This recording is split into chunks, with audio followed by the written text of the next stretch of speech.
Cendawa di Kota Makassar rusak sebelum digunakan. Penegakan kawasan tertib lalu lintas dimulai lagi di Makassar. Badan Kehormatan DPRD Makassar proses dugaan pemerasan.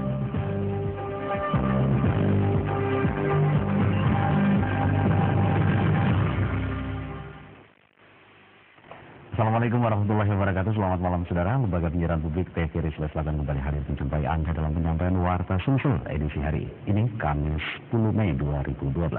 Selamat datang di 60 menit dan akan menemani Anda bersama saya Bahri Rasid dan saya Fitriah Syarifuddin. Selain 3 informasi tadi, kita juga akan menghadirkan beberapa informasi penting serta menarik lainnya.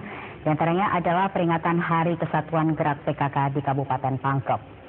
Dan pada segmen dialog nanti kami akan menghadirkan seorang pengamat hukum tata negara. Beliau adalah Dr. Hendra Sudrajat. Kita akan membahas tentang menanti kinerja Badan Kehormatan DPRD Kota Makassar. Dan inilah Warta Sosial selengkapnya, kita awali dengan segmen aktualita.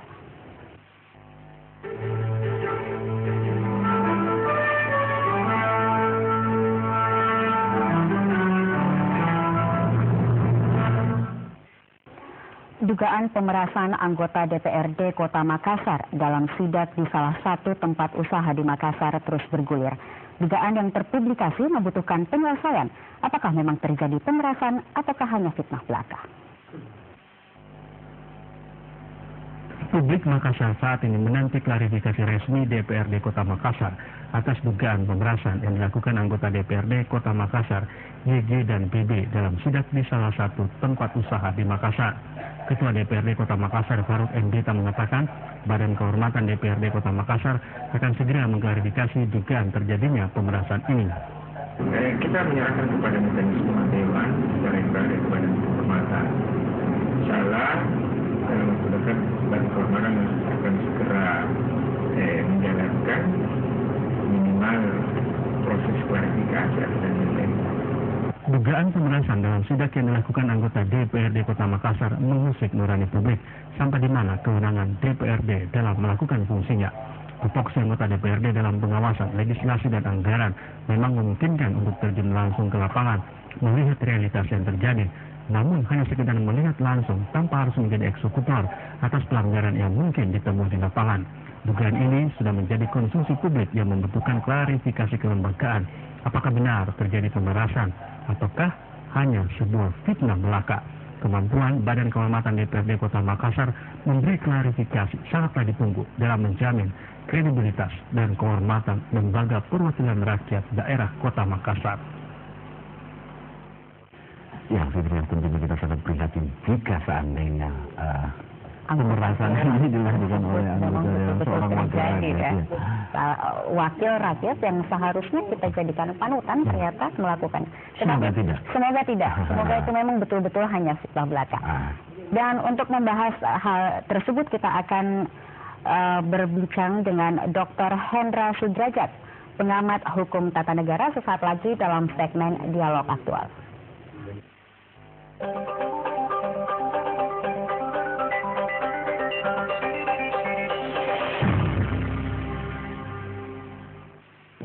Ya, saudara pemirsa, kini kita sudah berada di segmen dialog dan sudah berada narasumber kita, Bapak Dr. Hendra Sudrajat, seorang pengamat hukum tata negara. Selamat malam Pak Hendra, gimana kabarnya? Ya, selamat malam, sehat, alhamdulillah. Ya, alhamdulillah. Ya Pak Hendra, mungkin langsung saja ini tentang dugaan pemerasan yang dilakukan oleh anggota Dewan sudah menjadi konsumsi publik yang tentunya membutuhkan klarifikasi secara apakah benar adanya atau tidak. Nah, kira-kira bagaimana kira-kira proses klarifikasinya? Ya, saya pikir bahwa yang pertama itu kita harus melihat fungsi dari legislasi itu sendiri, Lembaga Perwakilan Rakyat, bahwa itu ada 3 fungsinya kan. Yang pertama adalah fungsi legislasinya, kemudian ada fungsi budgetingnya, dan ada fungsi pengawasan. Nah, ketika ini bergulir menjadi sebuah saya anggap sebagai bola liar, ya, ini memang perlu ada klarifikasi kelembagaan. Nah, secara kelembagaan ya tentu Badan Kehormatan BK yang bertugas untuk menjaga kehormatan, menjaga integritas kelembagaan Lembaga Perwakilan Rakyat, begitupun secara personal legislatornya, kita berikan dulu kesempatan kepada BK untuk mengklirkan apakah memang benar ini terjadi atau tidak. Ya. Gitu ya. Baik, dalam kasus ini, apakah Dewan Kehormatan ini memang harus menunggu dulu laporan dari masyarakat, ataukah harus mengambil inisiatif sendiri? Karena hal ini kan terus bergulir. Ini kan adalah namanya lembaga perwakilan, dalam konteksnya mewakili rakyat. Kita harus menunggu sebenarnya, menunggu pengaduan dan aspirasi dari masyarakat, ya. Karena yang dianggap bahwa yang bersoal ini kan di tengah-tengah masyarakat itu. Nah, tentu yang diharapkan di sini adalah pengaduan dari masyarakat sendiri kepada Badan Kehormatan. Nah, kita melihat bukan hanya di Makassar, berbagai persoalan-persoalan yang ada di lembaga perwakilan rakyat baik di tingkat pusat maupun tingkat daerah, nanti ada pengaduan baru diproses secara internal di Badan Kehormatan. Ya. Tapi kalau seperti yang ada terjadi, yang saat ini terjadi, mungkin hanya sekedar info dari beberapa media. Tentu saja. Nah, apakah ini bisa dikumpulkan? Nah, dan disinilah ada semacam bukti dalam ilmu hukum itu kan harus ada bukti yang otentik, ya, harus ada bukti otentik. Makanya tadi tepat dikatakan sebagai sebuah dugaan, ya. Meskipun sebenarnya dugaan itu belum pas dikatakan dugaan karena belum ada sebuah fakta-fakta otentik baik bukti material maupun saksi. Yang diperas, misalnya ada pemerasan, yang diperas itu siapa? Ya. Apakah si pemeras itu sudah mengadukan oknum, ya, ini oknum anggota DPRD itu kepada Badan Kehormatan.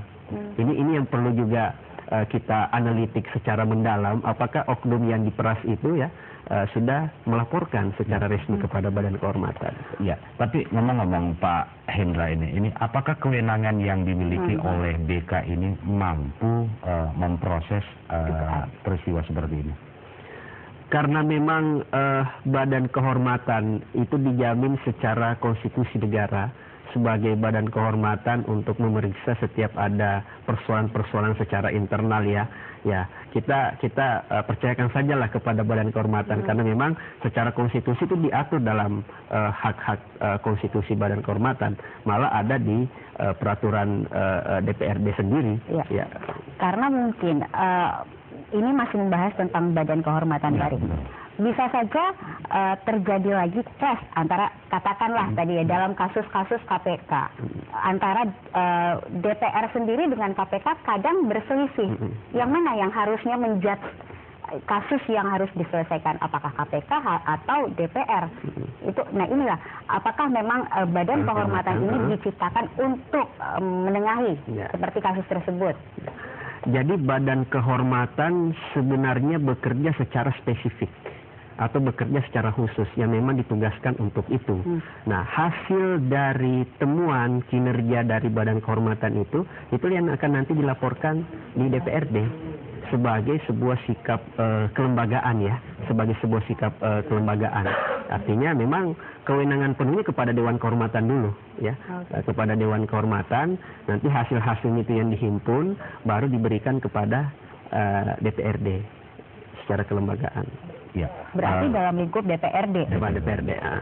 Ya, Pak Hendra, kita kembali mungkin tentang dugaan pemerasan ini berkaitan dengan tugas-tugas tupoksi dari anggota Dewan sendiri. Nah, kalau berbicara tentang tupoksi anggota DPRD sendiri, apakah memang tersedia kewenangan hingga melakukan sidak ke berbagai perusahaan atau bagaimana nih? Ini biasanya kan anggota Dewan itu turun ke lapangan ini dengan memperlakukan bagaimana?